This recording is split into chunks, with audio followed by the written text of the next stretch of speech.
Welcome back to our channel. నేను మీ రాధ్య. ఈ video ఏంటో థంబ్నెయిల్ చూడగానే మీకు ఆల్రెడీ అర్థమైపోయి ఉంటుంది కదా. ఈ రోజైతే నేను ఇటలీ వీసా ప్రాసెస్ డీటెయిల్ గా మీకు చెప్పాలని ఈ వీడియో అయితే స్టార్ట్ చేశాను. సో ఈ వీడియోలో మీకు ఇటలీ వీసా ప్రాసెస్ ఎలా ఉంటుంది, ఏంటి, ఎంత టైం పడుతుంది అన్ని డీటెయిల్ గా చెప్తాను. పార్ట్ 1 వీడియో చూడకపోతే అది చూసిన తర్వాత ఇది చూడండి. పార్ట్ 1కి కంటిన్యూషన్ ఇదనమాట. అండ్ పార్ట్ 1లో నేను హెచ్ఆర్డి అండ్ ఎంఈఏ స్టాంప్స్ ఎలా ఉంటాయో చూపించలేదు, అది ఇక్కడ చూసేయండి. సో నాకైతే లీగలైజేషన్కి 1 వీక్ టైం పట్టింది అనమాట. మనకి హాలిడేస్ ఏం లేకుంటే తొందరగానే వస్తుంది, లేదంటే కొద్దిగా టైం పడుతుంది.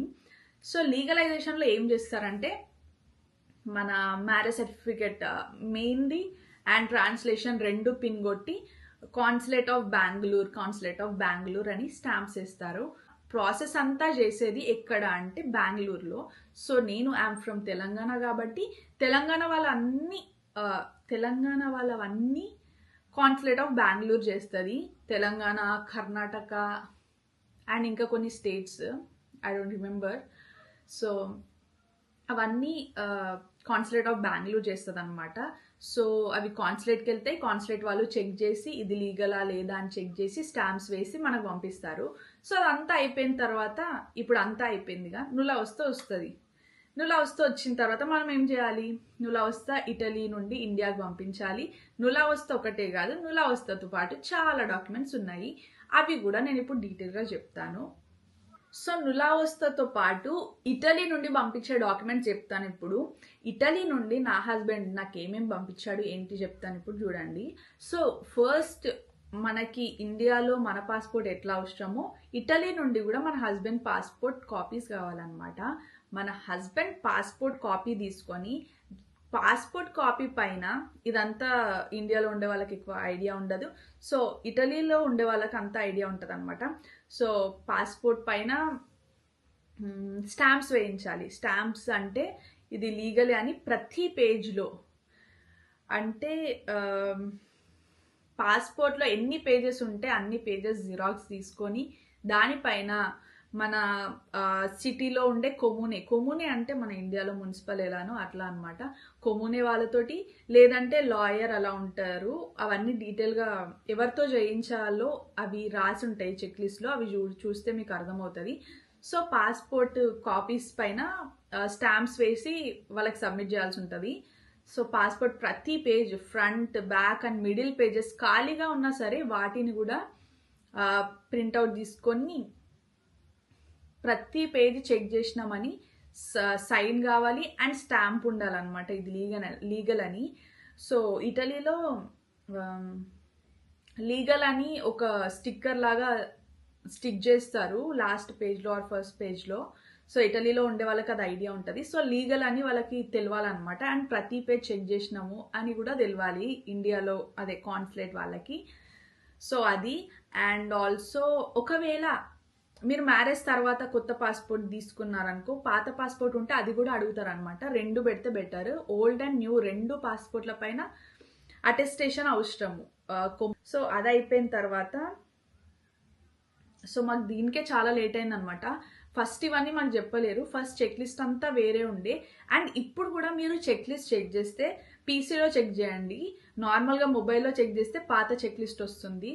సో అసలు దాని అకార్డింగ్ టు పాత చెక్ లిస్ట్ మనం డాక్యుమెంట్స్ సబ్మిట్ చేస్తే వాళ్ళు మళ్ళీ మనల్ని కాంటాక్ట్ అయ్యి మళ్ళీ మెయిల్ పెట్టి మళ్ళీ వాళ్ళు మన మ్యారేజ్ సర్టిఫికేట్, పాస్పోర్ట్ అవన్నీ రిటర్న్ సెండ్ చేసి ఇంకా అడిషనల్ డాక్యుమెంట్స్ అని మెయిల్ పెడతారు, అవన్నీ అడుగుతారు. అదంతా చాలా పెద్ద ప్రాసెస్ అవుతుంది.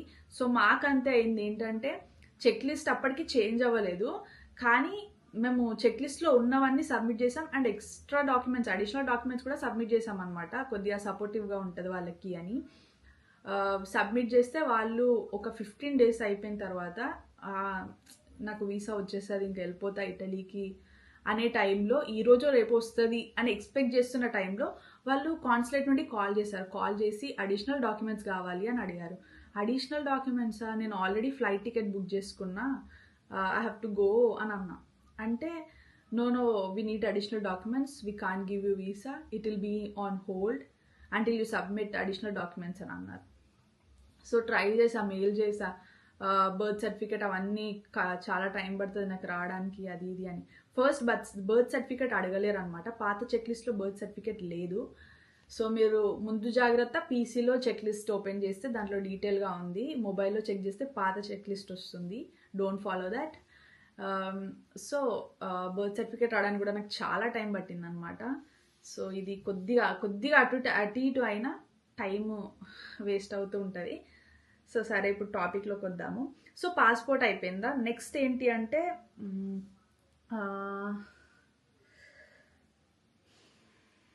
పర్మిసో ది సొజోర్నో అంటే పర్మిట్ ఆఫ్ స్టే ఉంటుంది కదా ఇటలీలో ఉండే వాళ్ళకి. సో ఆ డాక్యుమెంట్ కావాలన్నమాట, అది ప్రింట్అవుట్ కావాలి. అది కూడా అటెస్టేషన్ చేయించాలి. ఇప్పుడు పాస్పోర్ట్ ఎట్లా చేయిస్తామో కొమ్మునే వాళ్ళతో లేదంటే లాయర్ వాళ్ళతో, పర్మిసో ది సొజోర్నో కూడా ప్రింట్అవుట్ తీసుకొని దాన్ని కూడా అటెస్టేషన్ చేయించాలి. అది అయిపోయిన తర్వాత దికియారిజోనే sostitutiva di atto notorio. And అది కాకుండా డిక్లరేషన్ ఫామ్ కూడా ఒకటి ఉంటుంది, అంటే మ్యారేజ్ డిక్లరేషన్ అనమాట. ఆ ఫామ్ మనకి విఎఫ్ఎస్ వెబ్సైట్లో దొరుకుతుంది. సో దాన్ని ఫిల్ చేసి దాన్ని కూడా అటెస్టేషన్ కావాలన్నమాట. సో మ్యారేజ్ డిక్లరేషన్ ఫామ్ అంటే నీకు ఎప్పుడు అంటే మీకు ముందేమన్నా డివోర్స్ అయిందా ఏంటి అన్ని డీటెయిల్స్ అక్కడ మెన్షన్ చేయాలి మనం, అండ్ దాన్ని అటెస్టేషన్ చేయించాలి. ఆ డాక్యుమెంట్ ఒకటి. అదైన తర్వాత ఇదోనిత అబితతీవా అండ్ ఇంకోటి స్టాతో ది ఫమిలియా. ఇవన్నీ ఇటలీలో ఉండే వాళ్ళకి ఐడియా ఉంటుంది. సో ఆ 2 డాక్యుమెంట్స్ కావాలి అవన్నీ. అండ్ రెసిడెన్సీ కరెక్ట్గా ఉండాలి. సో ఇదోనిత అబితతీవా, స్టాతో ది ఫమిలియా. అది అయిపోయిన తర్వాత మనము ముందు జాగ్రత్తకి ఏంటంటే మన మ్యారేజ్ ఫొటోస్ కొన్ని సబ్మిట్ చేస్తే బెటర్ అనమాట. మ్యారేజ్ ఫొటోస్ కూడా ప్రింట్అవుట్ తీసుకొని వెళ్ళిన నేను, అవి యాక్సెప్ట్ చేయరు. మన ఫొటోస్ మన పేపర్ పైన ప్రింట్ చేస్తే మాత్రమే యాక్సెప్ట్ చేస్తారు. సో మ్యారేజ్ ఫొటోస్ ముందు జాగ్రత్త సబ్మిట్ చేయాలి. అండ్ ఆల్సో మనం ఫొటోస్ కొన్ని స్పెసిఫికేషన్స్ ఉన్నాయన్నమాట ఫోటోకి. మీరు గూగుల్లో కొట్టండి, మీకు అర్థమవుతుంది. బ్యాక్గ్రౌండ్ వైటే ఉండాలి and face coverage 90% face coverage అనుకుంటా. ఒకసారి మీరు గూగుల్లో చెక్ చేయండి. అండ్ నెక్స్ట్ ఏంటి అంటే మన పాస్పోర్ట్ ఒరిజినల్ ఇస్తాం కదా, ఒకవేళ ఓల్డ్ పాస్పోర్ట్ ఉంటే అది కూడా తీసుకొని వెళ్ళండి. అంటే మ్యారేజ్ తర్వాత స్పౌజ్ నేమ్ ఎంటర్ చేయకముందు ఇంకొక పాస్పోర్ట్ తీసుకొని ఉంటే అది కూడా ముందు జాగ్రత్త తీసుకొని వెళ్ళండి. వాళ్ళు తీసుకుంటారు, లేదంటే మీకే రిటర్న్ ఇచ్చేస్తారు. ఇంకొకటి ఏంటంటే ఫ్లైట్ టికెట్ అనమాట. ఫ్లైట్ టికెట్ మనము నిజం ఫ్లైట్ టికెట్ తీసుకోవాల్సిన అవసరం లేదు, చాలా మంది తప్పు చేస్తారు, అందుకే ముందే చెప్తున్నా. నిజం ఫ్లైట్ టికెట్ కాదు, మనం జస్ట్ బ్లాకింగ్ చేయించాలి. దానికి కూడా ఏజెన్సీ వాళ్ళు ఉంటారు. సో బ్లాకింగ్ మీకు డీటెయిల్స్ కావాలి అంటే ఎవరు తెలియకపోతే నాకు కామెంట్ సెక్షన్లో కామెంట్ చేయండి, అది కూడా చెప్తాను నేను. సో మనం ఫ్లైట్ టికెట్ బ్లాకింగ్ చేయాలి.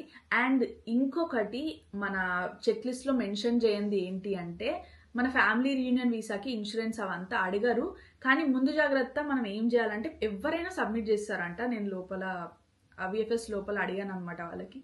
సో ఇన్సూరెన్స్ ప్రతి ఒక్కరు సబ్మిట్ చేస్తారు, మీరు కూడా సబ్మిట్ చేస్తే బెటర్ అని అన్నారు.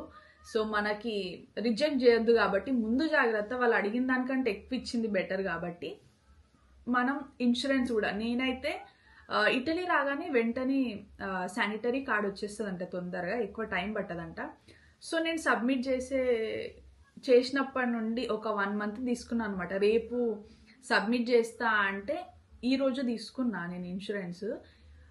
1 month తీసుకున్నా. సో మీరు 2 months ఉంటుంది, సారీ స్టార్టింగ్ ఫ్రమ్ 1 month అనమాట. 1 నెక్స్ట్ 3 అనుకుంటాం, మేబీ 3.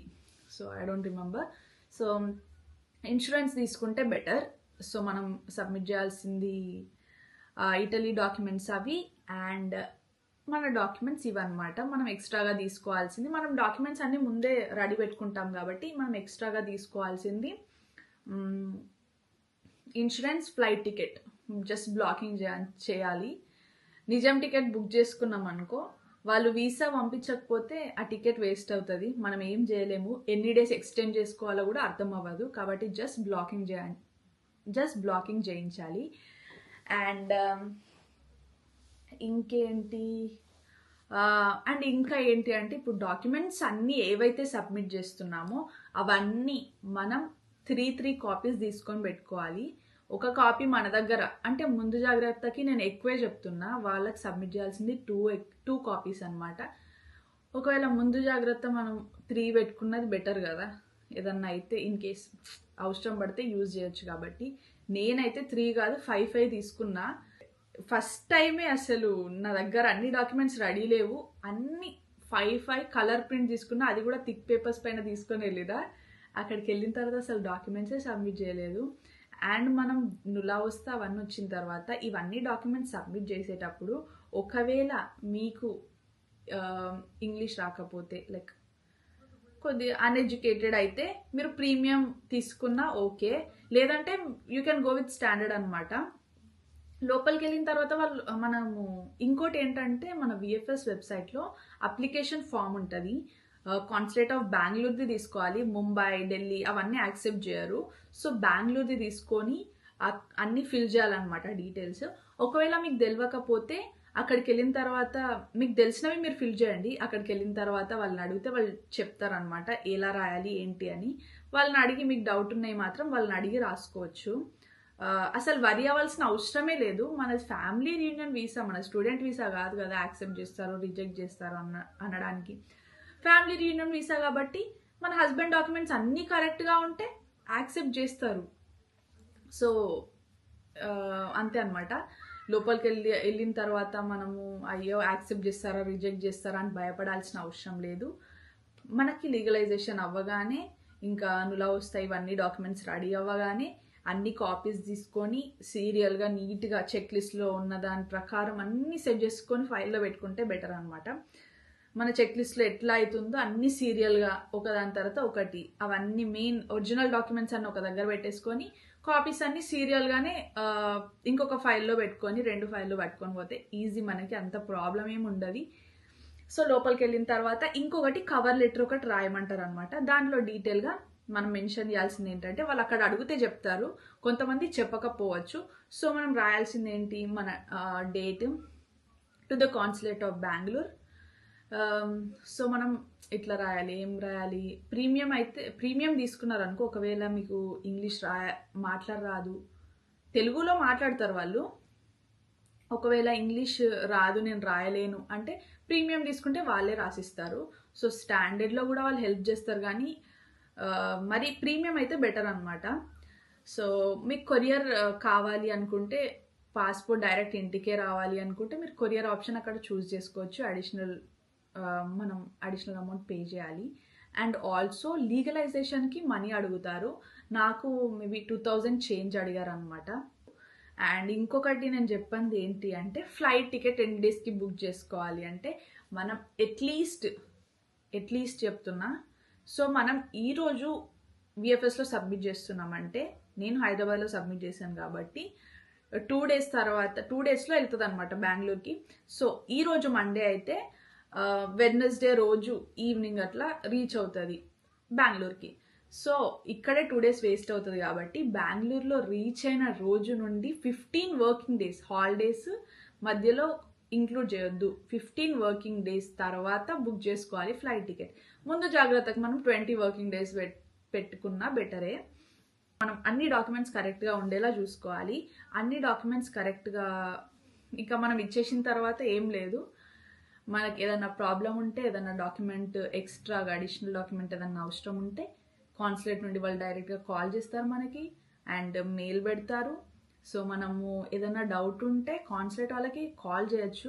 ఒక్కోసారి వాళ్ళు కరెక్ట్గా రెస్పాండ్ అవ్వరు. 9 కూడా అంటే అడిషనల్ డాక్యుమెంట్స్ అప్పుడు మాకు ఏం డౌట్ ఉండే అంటే, నులా వస్తా 6 months వ్యాలిడ్ కదా, సో డాక్యుమెంట్స్ అన్నీ రెడీ అయ్యే లోపు నులా వస్తా ఎక్స్పైర్ అయితే మళ్ళీ రీఅప్లై చేసి అది ప్రాసెస్ చాలా టైం పడుతుంది కదా, ఆ డౌట్ ఉండే.